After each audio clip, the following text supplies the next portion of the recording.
नमस्कार, आप सभी का बहुत बहुत स्वागत है। मेरा नाम रुबिका लियाकत है।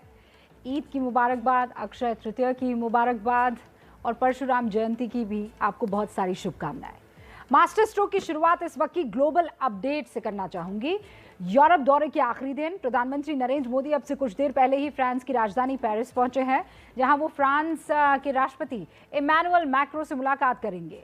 पीएम मोदी का जो ये फ्रांस वाला दौरा है, ये है तो कुछ ही घंटों का, लेकिन बावजूद इसके उनके इस दौरे पर अमेरिका से लेकर ऑस्ट्रेलिया तक हर देश की नजर लगी हुई है।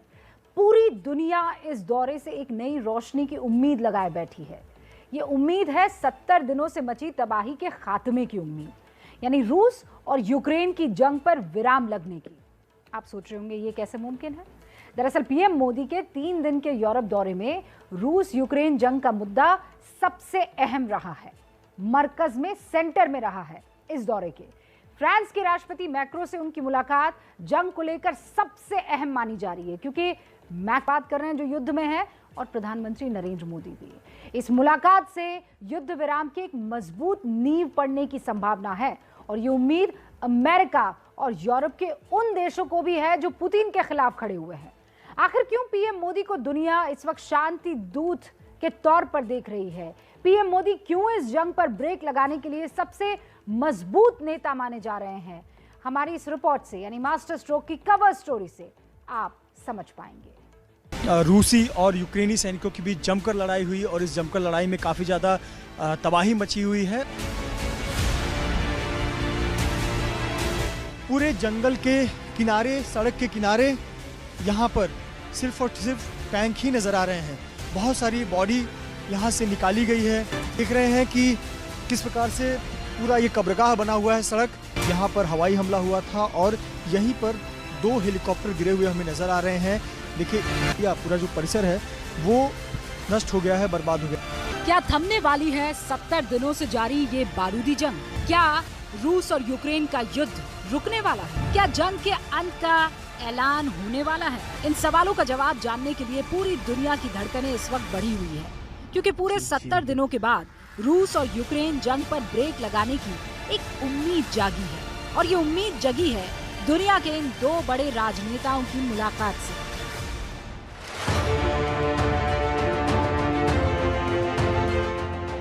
यूरोप दौरे के आखिरी पड़ाव में अब प्रधानमंत्री नरेंद्र मोदी और फ्रांस के राष्ट्रपति इमैनुअल मैक्रो की मुलाकात होने जा रही है। और इसी मुलाकात से रूस और यूक्रेन की जंग पर ब्रेक का कोई फॉर्मूला निकलने की उम्मीद है, क्योंकि पिछले 70 दिनों से जारी इस युद्ध को रोकने की सबसे ज्यादा कोशिश करने वाले देशों की लिस्ट में सबसे ऊपर अगर कोई है तो वो है भारत और फ्रांस। प्रधानमंत्री नरेंद्र मोदी के 3 दिन के यूरोप दौरे में यूं तो क्लाइमेट चेंज से लेकर क्लीन टेक्नोलॉजी और भविष्य की सुरक्षा चिंताओं से लेकर मौजूदा ऊर्जा संकट तक कई मुद्दों पर बातचीत हुई, लेकिन 7 देशों के प्रमुखों के साथ पीएम मोदी की मुलाकात में हर मेज पर एक मुद्दा प्रमुखता से नजर आया और वो था रूस और यूक्रेन के बीच चल रही जंग को रोकने के फॉर्मूले का, उसको लेकर चल रही कवायदों का। प्रधानमंत्री बर्लिन से डेनमार्क की राजधानी कोपेनहेगन पहुंचे, जहां नॉर्डिक देशों के प्रधानमंत्रियों के साथ उनकी मुलाकात में भी यह मुद्दा छाया रहा और साथ ही इस बात पर चर्चा हुई कि आखिर इस जंग को रोकने का फॉर्मूला और कवायदें किस तरफ आगे बढ़ती नजर आ रही हैं। पीएम मोदी ने मिशन यूरोप के तीसरे दिन इंडिया नॉर्डिक समिट में हिस्सा लिया। इसमें डेनमार्क के प्रधानमंत्री मेट फ्रेडरिक्सन, आइसलैंड की पीएम कैथरीन जाकोब्सडोtter, नॉर्वे के पीएम जोनास गार स्टोरा, स्वीडन की पीएम मैग्डलेना एंडरसन और फिनलैंड की पीएम सैना मैरीन मौजूद थी। इस बैठक में नॉर्डिक देशों के साथ भारत के रिश्तों के अलावा रूस यूक्रेन जंग को रोकने को लेकर भी बात हुई। इस बैठक से पहले पीएम मोदी ने स्वीडन की प्रधानमंत्री मैग्डलेना एंडरसन और आइसलैंड के पीएम कैथरीन जाकोब्सडोtter से मुलाकात की थी। इस मुलाकात में भी रूस यूक्रेन की जंग और यूरोप की बदलती तस्वीर पर बात हुई। ABP news reporter Pranay Upadhyay ने इन दोनों नेताओं से एक्सक्लूसिव बातचीत की। The issue of a Ukraine-Russia crisis also came up during your discussion. Well, of course. I mean, this is a war that is affecting everyone in the world. We see it on the high prices on gasoline, and we see increasing food prices. So, I mean, this is affecting us all. And Sweden, we are a neighbor to Russia. So, of course, I was very clear on the Swedish view on this, that this is an illegal invasion of a democratic and peaceful neighbor, that is a clear violation of international law, and also that we're very concerned with the war crimes that we see, the attacks on civilians.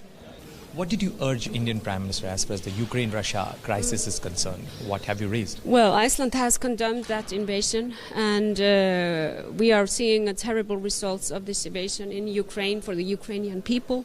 So it's a very pressing issue that there will be some solutions found. Sadly, it looks like now that this war is going to be prolonged. But I think all the countries share that vision that we need to find solutions for peace. But right now it doesn't look too good. PM Modi के दौरे की शुरुआत Berlin से हुई और वहीं से रूस यूक्रेन की जंग दौरे के प्रमुख मुद्दे के तौर पर उभरी। और अब पीएम मोदी फ्रांस पहुंच रहे हैं, जहां मोदी की मुलाकात फ्रांस के राष्ट्रपति इमैनुअल मैक्रो से होगी और इसी मुलाकात में जंग पर ब्रेक का फाइनल ब्लूप्रिंट तैयार होने की उम्मीद है। देखिए, इसमें कोई शक नहीं है कि ये जो प्रधानमंत्री की विजिट, चाहे वो जर्मनी हो, डेनमार्क हो या फ्रांस हो, ये एक रशिया यूक्रेन क्राइसिस जो यूरोपियन क्राइसिस है उसके मध्यस्थ में हो रही है। और चाहे वो मैक्रोन हो, चाहे वो प्रधानमंत्री मोदी हो, हमेशा से यही कहते रहे हैं कि किसी तरह से ये लड़ाई को टाला जा सके और अगर जब हो गई है तो उसको रोका जा सके। मोदी मैक्रो की मुलाकात से जंग रुकने की उम्मीद यूं ही नहीं की जा रही। इसके पीछे बहुत सी ऐसी वजह है जिससे पूरी दुनिया की नजर इस मुलाकात पर लगी हुई है। और इसीलिए अब ये बड़ा सवाल है कि मोदी जिस कद के लीडर हैं, क्या वो कद जंग रोकने में मददगार साबित होगा? मैक्रो की मुलाकात से रूस और यूक्रेन की जंग रोकने की उम्मीद क्यों जग गई है? इसकी बड़ी वजह यह कद ही है, दोनों नेताओं का कद। मैक्रो अभी दूसरी बार फ्रांस के राष्ट्रपति चुने गए हैं। प्रधानमंत्री नरेंद्र मोदी का भी दूसरा कार्यकाल है।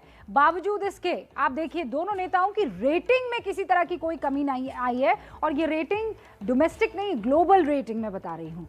मॉर्निंग कंसल्ट नाम की एक संस्था है, उसने एक सर्वे किया है। उस सर्वे के मुताबिक आपके सामने रेटिंग रख रही हूँ। सबसे पहले प्रधानमंत्री नरेंद्र मोदी की रेटिंग आप देख लीजिए, 77%। उसके मुकाबले इस वक्त दुनिया में कोई दूसरा नेता नहीं है इस रेटिंग का नेता।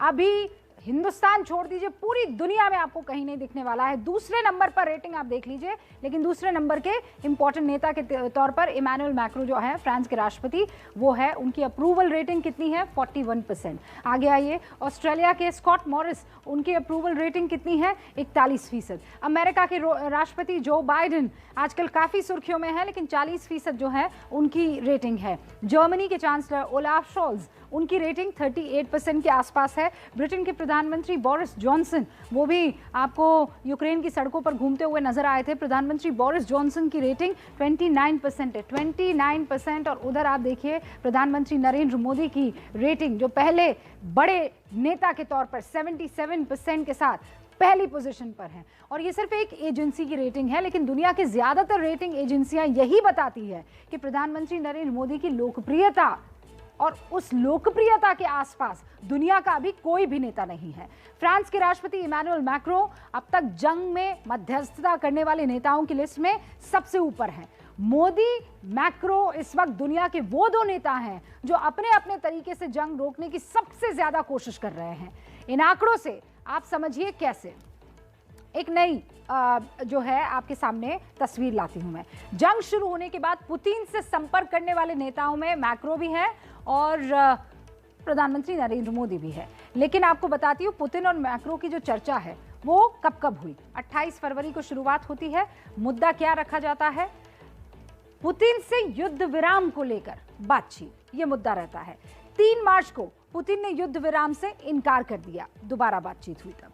मैक्रो ने हार नहीं मानी, 3 दिन बाद ही उन्होंने नागरिकों को निकालने के लिए फिर से पुतिन से बात की, यानी 6 मार्च को नागरिकों को निकालने का रास्ता मुद्दा रखा। फिर 12 मार्च को आइए आप, मुद्दा क्या था? युद्ध विराम पर दोबारा से चर्चा। फिर 18 मार्च को मैक्रो की बातचीत हुई है पुतिन से, राहत का सामान और युद्ध विराम को लेकर दोनों के बीच में चर्चा हुई है। फिर 22 मार्च को एक बार फिर से युद्ध सेंटर में रहा, लेकिन यूक्रेन की तबाही को लेकर मैक्रो ने पुतिन से चर्चा की थी। फिर 29 मार्च को दोबारा दोनों में बातचीत हुई, युद्ध विराम को लेकर एक बार फिर से इन दोनों नेताओं ने आपस में बात की। फिर कल ही यानी 3 मई को मैक्रो ने एक बार फिर से फंसे हुए लोगों को निकालने के लिए पुतिन को टेलीफोन किया। तो आप समझ लीजिए कितनी दफा 28 फरवरी से शुरू होकर अब 3 मई तक इन दोनों के बीच में बातचीत हो चुकी है। युद्ध शुरू होने से ठीक पहले भी पुतिन से 2 बार बात की मैक्रो ने।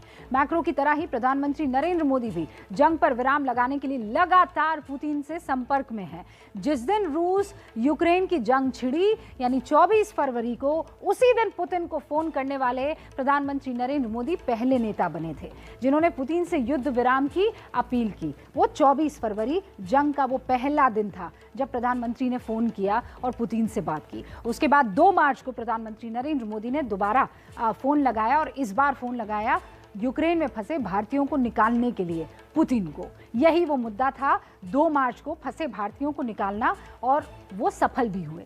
7 मार्च को रूस यूक्रेन मध्यस्थता शुरू होने पर पुतिन को एक बार फिर से स्वागत है, आपने जो कदम उठाया है कहने के लिए प्रधानमंत्री नरेंद्र मोदी ने फोन किया था। तो रूस और यूक्रेन जंग छिड़ने के बाद राष्ट्रपति व्लादिमीर पुतिन से जितनी बातचीत भारत और फ्रांस के राष्ट्राध्यक्षों ने की है उतनी किसी दूसरे नेता ने नहीं की है, और ये फैक्ट है।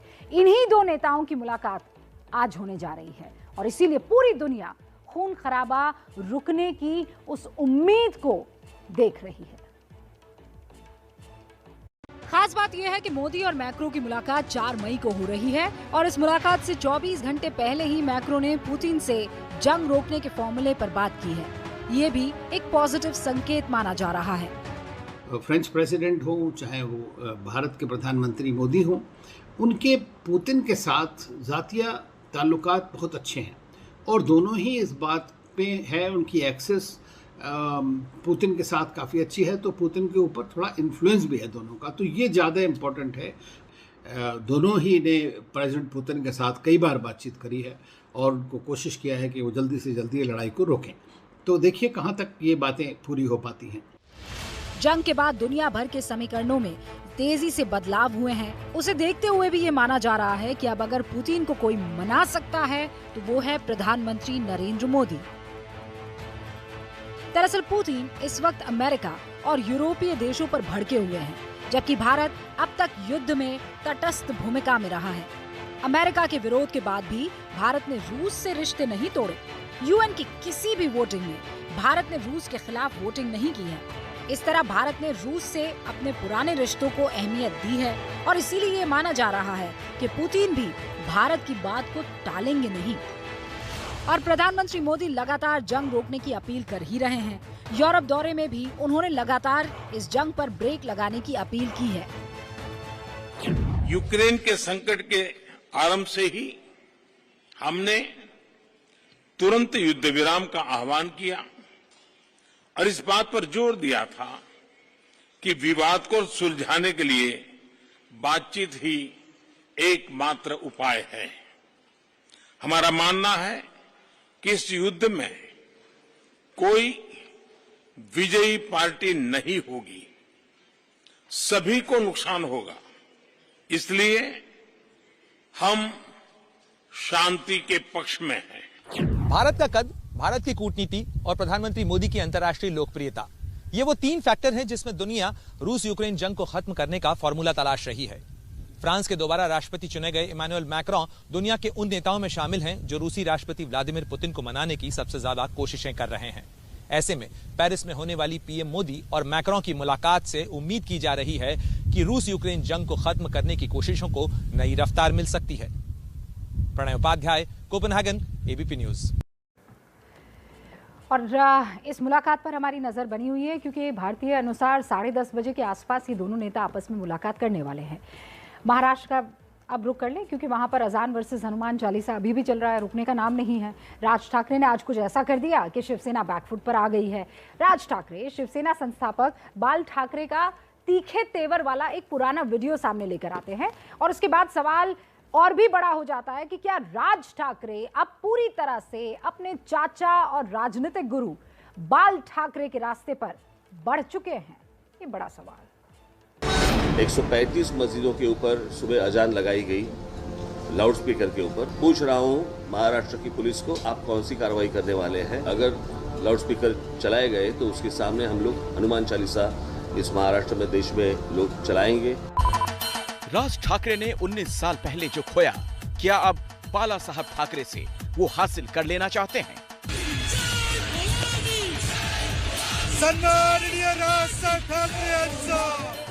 इस देश में किसी भी राज्य सरकार को या वहाँ की पुलिस को इस तरह की एक्शन उनको लेनी चाहिए। ये विषय सामाजिक है, ये धार्मिक विषय नहीं है, ये पहले समझ लो आप।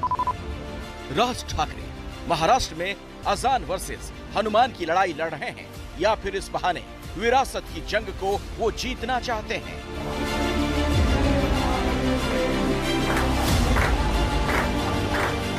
जब निवेदन की भाषा जब नहीं समझ में आती तब आंदोलन की भाषा शुरू हो जाती है। एक दिन का आंदोलन नहीं है, जब तक ये आवाजें लाउडस्पीकर बंद नहीं होते तब तक ये चालू रहेगा। क्या राज ठाकरे अपने चाचा बाल ठाकरे की दाव से महाराष्ट्र में हिंदुत्व का झंडा बरदार बनने के लिए आगे बढ़ने की कोशिश में जुटे हैं?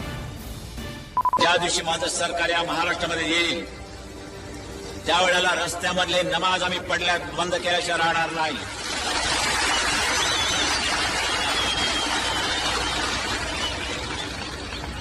कारण धर्म असा असावा लागतो की तो राष्ट्र विकासाच्या आड येता कामा नये, लोकांना त्याचा उपद्रव होता कामा नये। आमच्या हिंदू धर्माचा कुठे जर कोणाला उपद्रव होत असेल त्यांनी मला येऊन सांगावं, आम्ही त्याचा बंदोबस्त करायला तयार आहोत। लाऊडस्पीकर मशिदीवरचे खाली येतील, बंद।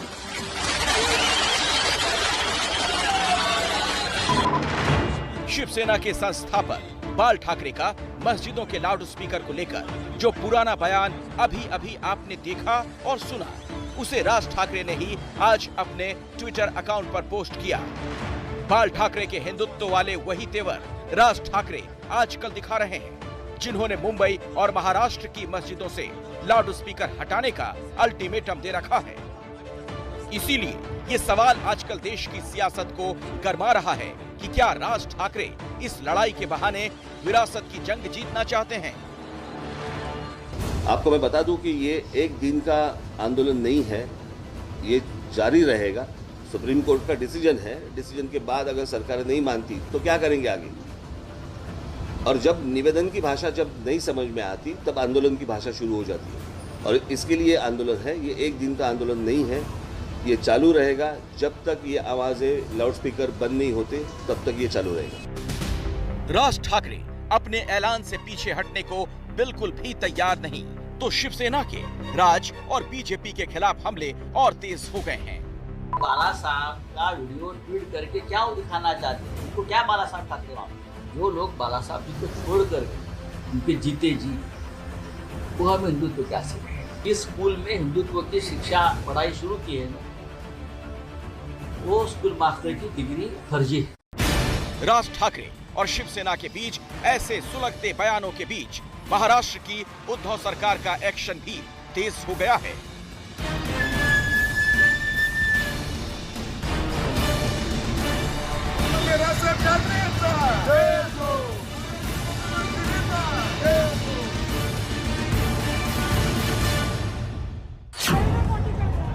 ये पुणे के खालकर चौक के उसी हनुमान मंदिर की तस्वीरें हैं, जहां हनुमान जयंती पर एमएनएस चीफ राज ठाकरे ने पहुंचकर महाआरती की थी। सुबह 11 बजे एमएनएस के कई पदाधिकारी और कार्यकर्ता इस मंदिर में आरती के लिए जुटे।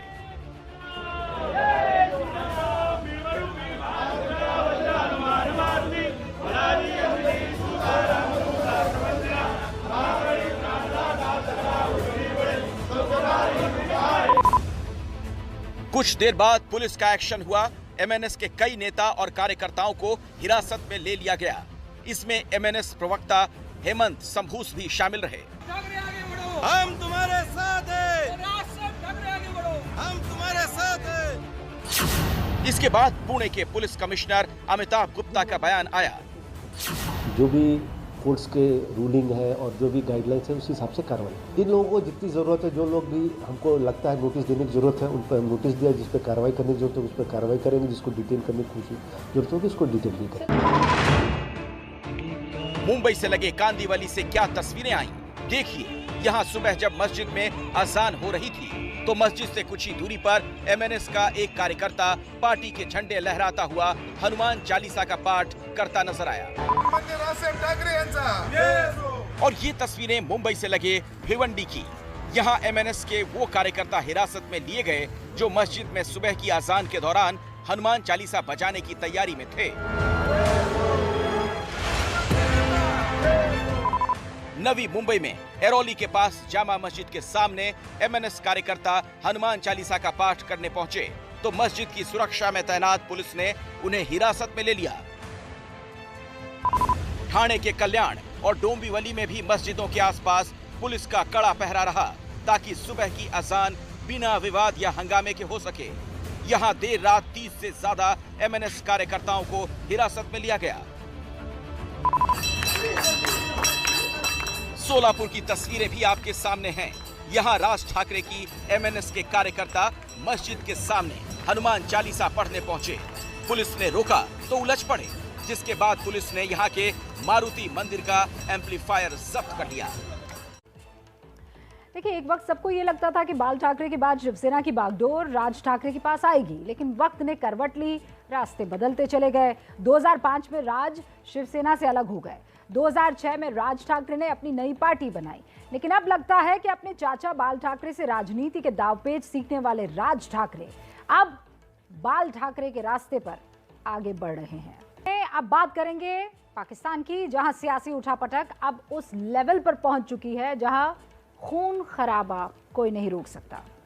देश के पूर्व गृह मंत्री सरेआम इस्लामाबाद में खून बहाने की धमकी दे रहे हैं।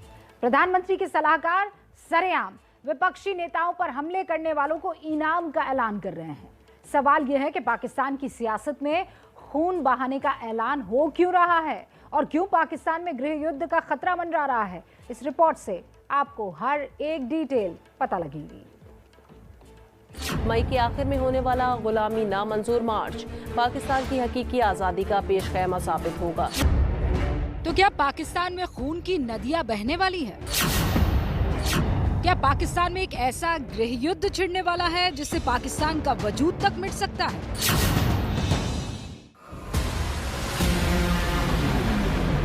क्या पाकिस्तान टुकड़े टुकड़े होने की कगार पर है? ये सवाल इसलिए क्योंकि पाकिस्तान की राजनीति अब जूते चप्पल से आगे निकलकर खून खराबे की ओर बढ़ चुकी है।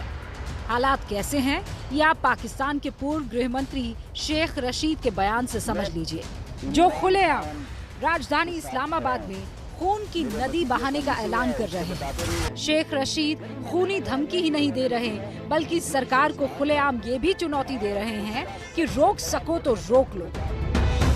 शेख रशीद कल तक देश के गृह मंत्री थे। अगर आज वो सरकार को खूनी जंग की धमकी दे रहे हैं तो इसे हल्के में नहीं लिया जा सकता। उससे भी ज्यादा खौफनाक ये है कि पाकिस्तान के प्रधानमंत्री के विशेष सलाहकार भी खून खराबे की ही बात कर रहे हैं। शेख रशीद पर हमला करने वाले को इनाम का ऐलान किया जा रहा है, वो भी सरकार की प्रेस कॉन्फ्रेंस।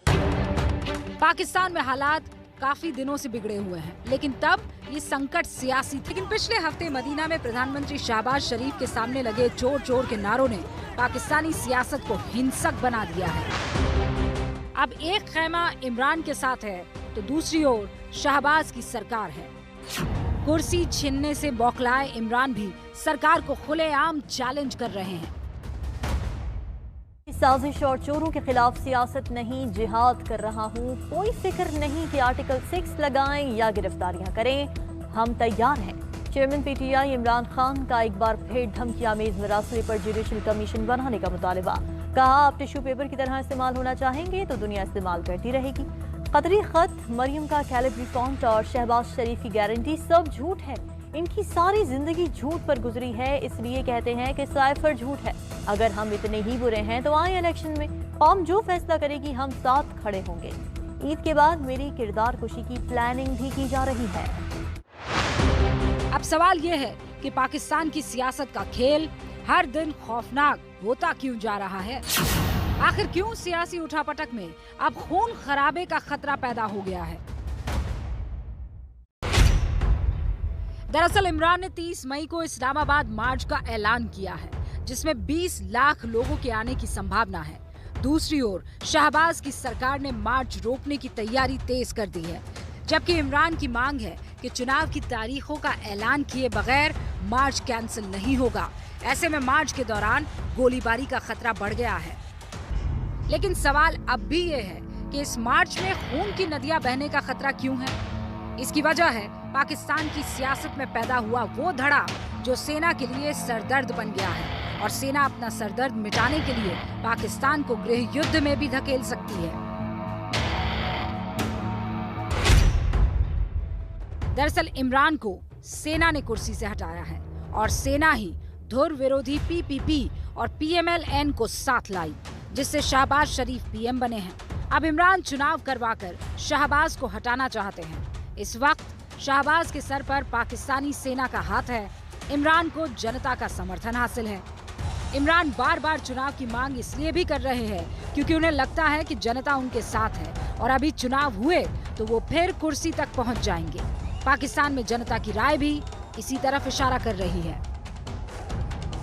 इलेक्शन होगा तो अगला आपका कौन नुमाइंदा होगा? हम तो फिर इमरान खान होगा। कौन ठीक है कौन गलत है? इमरान खान ठीक है। तो फिर चले क्यों गए सब? वो क्यों उन्हें निकाल दिया गया? बस सब इकट्ठे हो गए, सब मिल गए, उसको निकाल दिया। इमरान खान साहब हमारे सबसे अच्छे बेस्ट लीडर आए हैं पाकिस्तान में। इमरान खान अकेला था, इस वजह वो कुछ नहीं कर सका। ठीक है।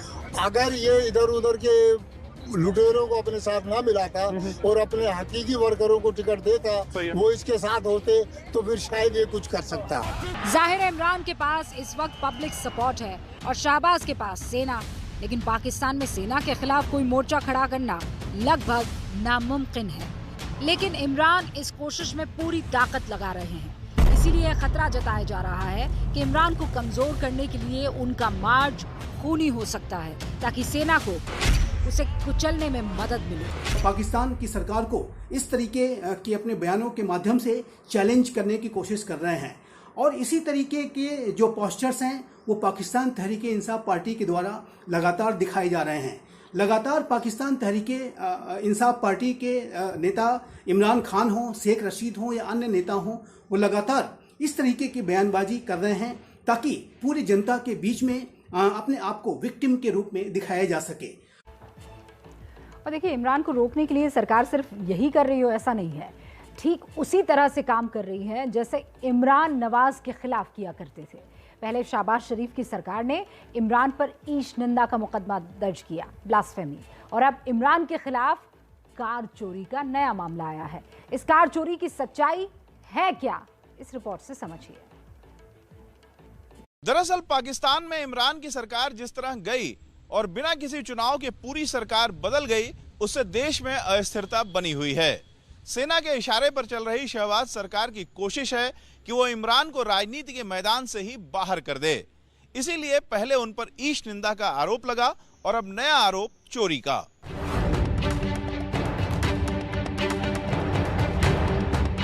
पाकिस्तान के सूचना प्रसारण मंत्री ने बाकायदा प्रेस कॉन्फ्रेंस कर कहा है कि इमरान खान पद छोड़ने के बाद अपनी सरकारी गाड़ी चोरी से लेकर भाग गए हैं। WX5 इसका नाम है, और अगर बॉम्ब प्रूफ और बुलेट प्रूफ और सिक्योरिटी इन्हांसमेंट कर दें तो ये X6 बनती है। ये वो गाड़ी है जो इमरान खान साहब वजीर आजम हाउस से लेकर गए हैं। ईश निंदा के बाद गाड़ी चोरी का आरोप दरअसल इमरान के खिलाफ वो सरकारी साजिश है जिसके तहत उन्हें बदनाम किया जा रहा है, और इसके पीछे एक बड़ा मकसद भी है। ये आरोप लगाया है कि पाकिस्तान के प्रधानमंत्री इमरान खान, जो पाकिस्तान की ऑफिशियल BMW कार थी, उसे सत्ता को छोड़ते समय वो अपने साथ लेकर के चले गए हैं, जिसकी की कीमत पाकिस्तानी रुपयों के हिसाब से 60 मिलियन पाकिस्तानी रुपीस तक की हो सकती है। और जाहिर है कि इस तरीके का जो आरोप है वो इमरान खान के ऊपर लगा करके पाकिस्तान की जो सरकार है वो इमरान खान और उनकी पार्टी को भ्रष्ट दिखाने की कोशिश कर रही है। और इसी तरीके के आरोप और प्रत्यारोप का जो दौर है वो पाकिस्तान तहरीक इंसाफ और जो सत्ताधारी जिस समय जो पार्टीज हैं उनके बीच में आने वाले समय में और अधिक तेज हो सकता है। वैसे तो पाकिस्तान का ये पुराना सियासी तराना है, लेकिन इमरान इसके कच्चे खिलाड़ी हैं।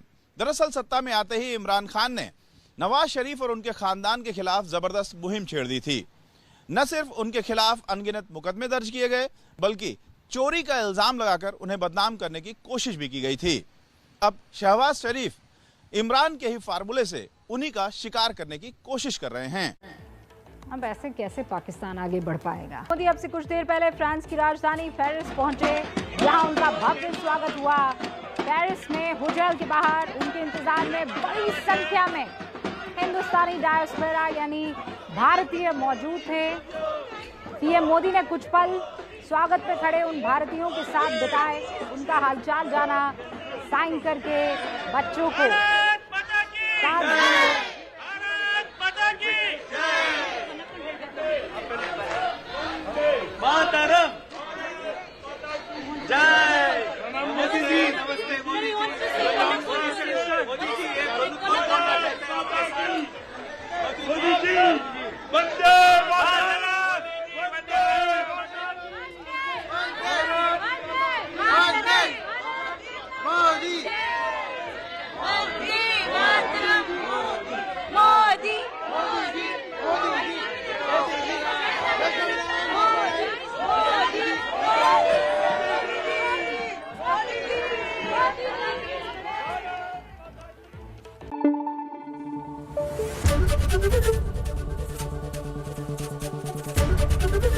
एबीपी न्यूज आपको रखे आगे।